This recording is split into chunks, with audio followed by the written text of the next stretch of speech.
her. It's personal. I'm not gonna take long. But not too long ago, 2009, my friend was at the right place at the wrong time. At the right time. Yeah. He was shot and killed in Florida. Yes, at his house. His dad was doing crazy things. I don't know what he was doing, but he was. Well, it was early in the morning, and he was shot. He was the sweetest person you could ever meet. He was nice, like a best friend.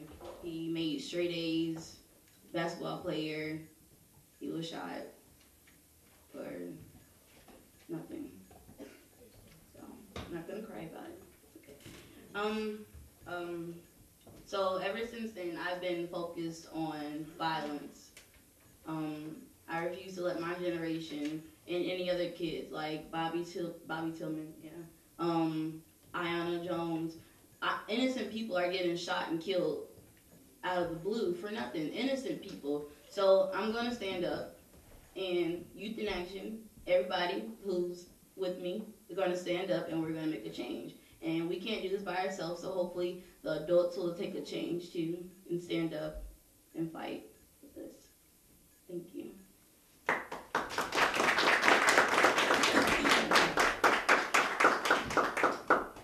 Hi everybody, I'm Charlotte Haywood. I have an internet radio show called Three Girls and a Mic, and I'm president of the college chapter of Youth in Action. And as far as violence goes, I've been so sheltered that I never really experienced it for myself until I got to college. This will be my mother's first time hearing this, so.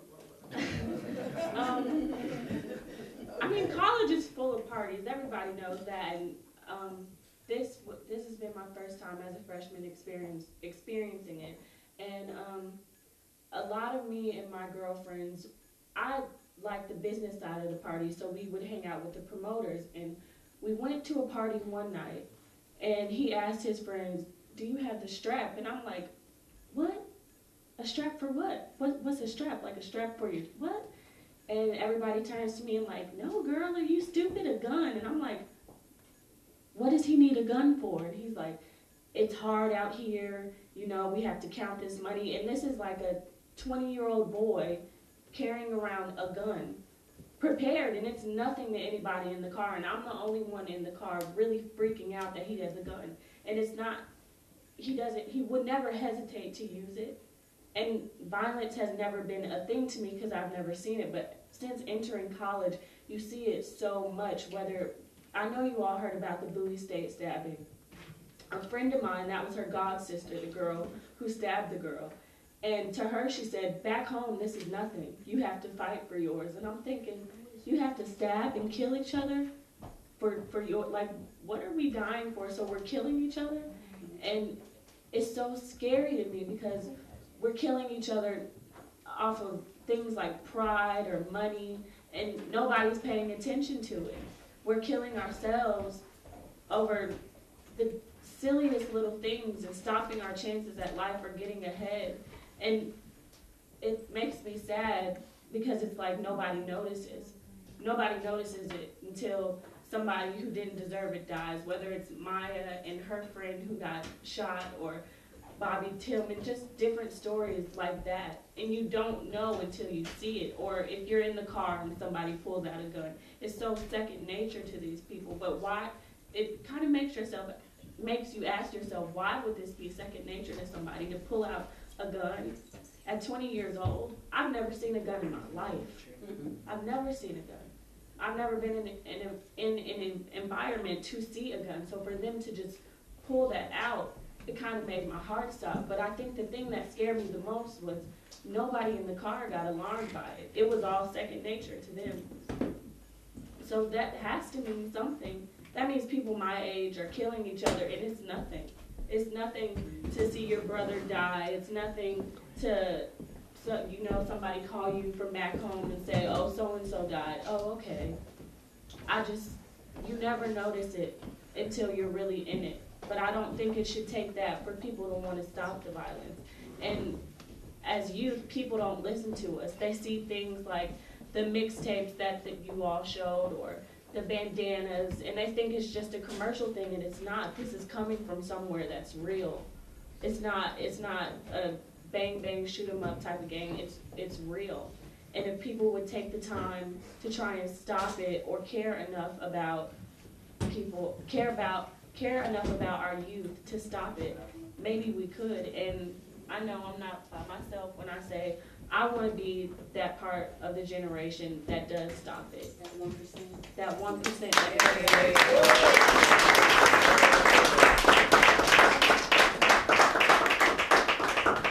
Good morning.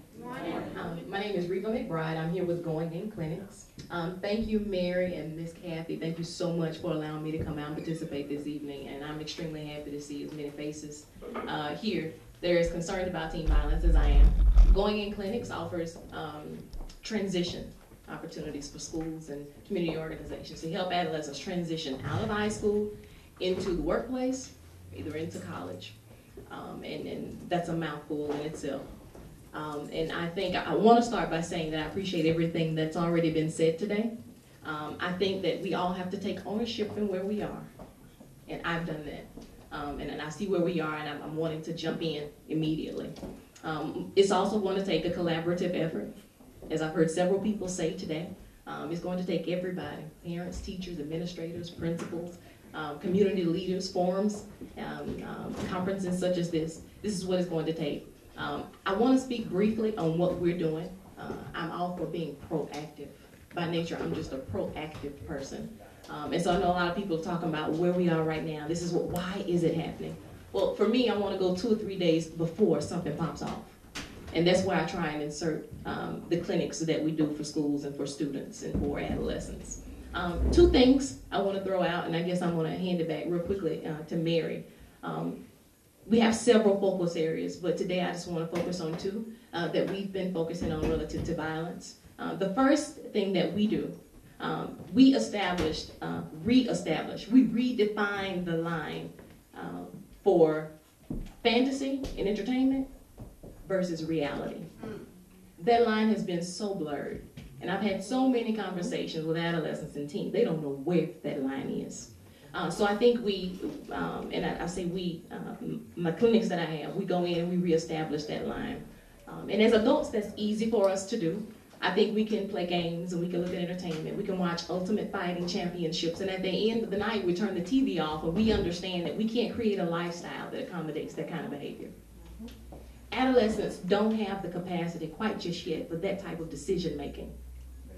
And that's where we get in and we begin to help them think. We create a healthy thinking pattern. Watching that type, and I know videos, all those things are good. I know men, I know people who watch Ultimate Fighting. I'm not saying anything against that. It's a profession, it's a sport, it's entertainment. We understand that. But as an adolescent, to watch that day in and day out, at point blank range, just kick somebody in the face when they're down, to choke hold someone until they turn blue and almost pass out, you know, to kick someone in the temple and just see them pass completely out. If that becomes your normal responsive reaction, that's the problem. And that's a high level of brutality for you to jump to as an adolescent. You bypass any mediation. You bypass bringing in another adult. You bypass talking about it. Your normal reaction is to grab somebody by the head and to bang it up against the concrete until they pass out, because you want that I win feeling. So we kind of have to go in and reprogram what's there. So we reestablish the lines, first of all, between fantasy, reality, a temporary state of being, and this is the reality that you have to be able to transform to in order to function in mainstream reality and be successful in life. And the second thing that we've also focused on is a healthy outlet, a healthy release. And I've traveled the country with a program before, and now I have Going In Clinics, which is my program that I do. I just saw a need for a healthy outlet. Our adolescents are just screaming for some type of relationship with somebody who understands. They just want to talk. They just need a little help. Just push me over the edge. I got this, but I just need somebody to talk to, somebody to help me understand what this is. What is my body going through? Why is my sexual appetite heightened? You know, why am I emotional sometimes? And it's all a normal part of adolescence. But if you don't know that, you think something is wrong with you. So we go in and we try and establish some understanding as to where you are what has to happen for you to transition into adulthood. And with the last focus area that I just talked about, that I tried to do, the last focus area that we just talked about, it requires a lot. Every student that I've seen has an overwhelming amount of passion for something or for somebody, just as everybody in this room does. Each student that I've seen has a gift. The good students, they're grabbed and they're put into an environment where they're able to cultivate, they're able to be nurtured. Someone is able to give them an outlet. Maybe they're speaking, or maybe they're on a football team, they get a coach and somebody helps them out. The problem comes in when there are some other students, they know they're sitting on a gold mine. Ms. Reva, I know what I can do. Just give me a chance, give me an opportunity. And nobody ever steps forward to give that hand, to say, let me help you, let me guide you. You know, I know that you're good at this. I know that you can do that. And they're just kind of left to fend for themselves. It's almost as if you're not worth it. And that's the equivalent to taking, and most of us have cooked, that's the equivalent to taking a pot, putting some water in it, putting it on the stove and turning it on high, and walking away. But before you walk away, you put a top on it. That's the recipe for combustion. At some point in time, it's going to have a violent eruption because the energy is not allowed to be released. So we go in and we talk about things. I create dialogue beyond this world, the things that they say, that teens are able to say to me. And we do it within reason. Within the schools, I know that there are regulations and rules and things that we can and can't talk about. But the side conversations that our teens want to have with me, there is evidence that they want relationship with healthy, loyal, relatable adults who are willing to stand up and say, hey, I want to talk to you. Let me show you how this happens. Let me show you how you do this. Okay, this is where you want to go to college. This is the first step. Do you know what an admissions office is? Have you ever seen an application? Do you know why you join clubs and organizations? You know, do you know what's going to happen to you if you do this? You know, I try not to give, I know when we were growing up, it was the Just Say No campaign. Most of us remember that fat Just Say No. We would go in and we would sign your name. I promise not to do drugs. And they give you this big fat button and a sticker. Just say no. That's what you do. All right, go ahead. You know, and you only hoped that you can live up to that promise that you just made. But what if I don't? Then what? What if I don't? What if I decide to experiment? What if I decide to do something? You know, you got me out in the middle of nowhere, but you didn't give me a roadmap on how to get back. So we intervene and we give as much information as we can. Going in clinics, we're very interactive. We just see that that's a need. That's where we can get in and kind of relieve some of the tension that's building up. And I'll say this, and I'm going to pass it back. A lot of times when situations happen, there's stabbings, there's shootings, an outbreak of pregnancies or STDs. Somebody says something about me on Facebook and something pops off. There's always an investigator that comes in. The principal's office or comes from the precinct. The first thing they have to do is go 2 or 3 days back to find out what happened. What's the source of this? The shooting is a manifestation of something, but let's go back. She said what? He did what? And so those are the places where we try to insert going in clinics to try to create a thinking process so you can think your way through. We don't want you to think about after the fact, after you've been sentenced. Everybody comes to the realization after you got your sentence. You know, after somebody's dead. When you're at the funeral, you're thinking about what I could have, I should have done. I want that process to take place before.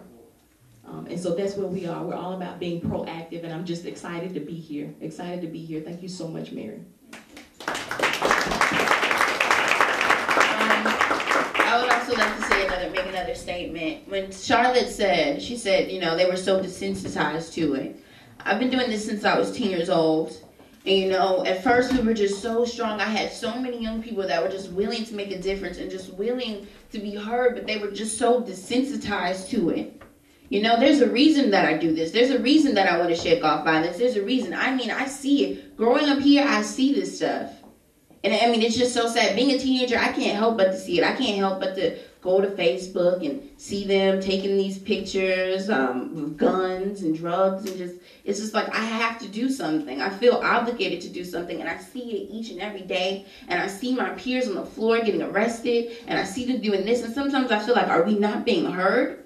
Do adults really, do they not care? Like, what is going on that, is there like a gap? Like, we have to find someone. I really want to thank Helen Butler from the People's Agenda, Mr. Pellegrino from Cobb Immigrant Alliance, of course the National Action Network, both the Atlanta and national chapter. going in clinics in the Community Teen Coalition, because they've been with me and National Action Network since day one, and I thank them so much, because that lets me know that adults really do care about my generation, and that we will not die, and everything that we're doing will not be in vain, because sometimes I really do want to give up.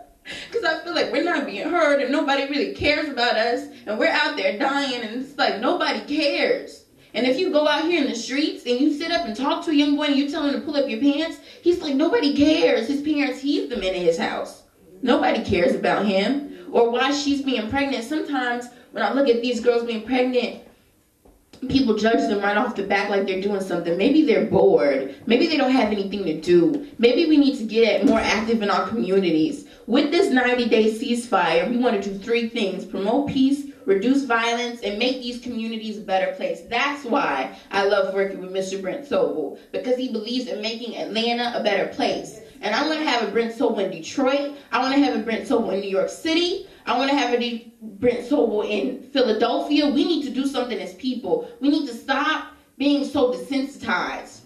We might not see violence every day, and we might not see guns every day, but we are still desensitized to it. We don't really care. I want people, when they leave this room, to actually care. You know, Maya's friend, he had to be in middle school, and he was shot in his home in the head because of a mistake or situation that his father went through. It's being put out on us.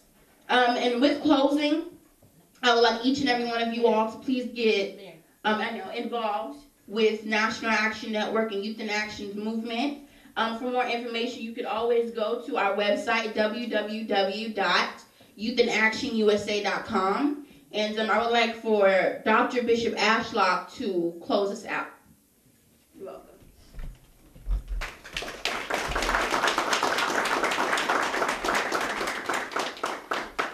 This is a very humbling day. I'm watching Mary, and I'm just so proud of you. Don't give up. Yes. Don't give up. This is not the time. It might seem hard. People might not appreciate you. They might not care about what you're talking about, but God cares. Yes. You're making him smile today. I'm shaking. What you're doing is not for the weary of heart. You're not a fair weather carer. You care all the time. It's a little tougher for you. People turn it off because they are desensitized, because they have made the decision that their life is so important that someone else's is not. You haven't made that decision. You care all the time. You're young. Well, I'm stable, and I'm set in my ways, and this is how we were raised. That's not your talk. You're not conversating like that. You're looking at the results of behavior that have led kids into the desensitization of the lack of parenting, the lack of community, the lack of hope. So I want to say that to you, and thank you. Thank all the panel guests here today. I apologize for being late. We had the wrong directions. I'm DeWanda Farmer, and I'm fresh off of a campaign for the Atlanta Public Schools. I appreciate that support, and we had a 3rd place finish, which makes us very popular today with the top 2 vote getters. But I just want to continue to encourage Mary Pat to do what she's doing, to never give up the fight. You don't always win. You don't know, you can be the best at it. You can work harder than anyone, and you might not win, but the fight is in never giving up, never being defeated. I can assure you this morning, I'm the same DeWanda Farmer who put my name on the ballot August 3rd. And rather people voted for that or not, I'm still DeWanda Farmer. And it takes away nothing from me to come in 3rd. What we have to ask ourselves is how we sit around and continue to let our children be annihilated by a system of publicity pushers who really don't care about victory for this city and for our children, but they want to hold on to an elitist power structure. There's an underground coalition that's carrying candidates to the top. Has nothing to do with the candidate. Right? But at no point in the game can we say we give up the fight. Because the work I do in community shall continue because I'm a servant, and that's what I do. And I live in the Mechanicsville neighborhood, and I can tell you that I put my name on the ballot for the very reason you called us here today, Mary Pat. Because I don't want to die at the hands of a gun and a boy who has been failed by our public education system. Amen. And he has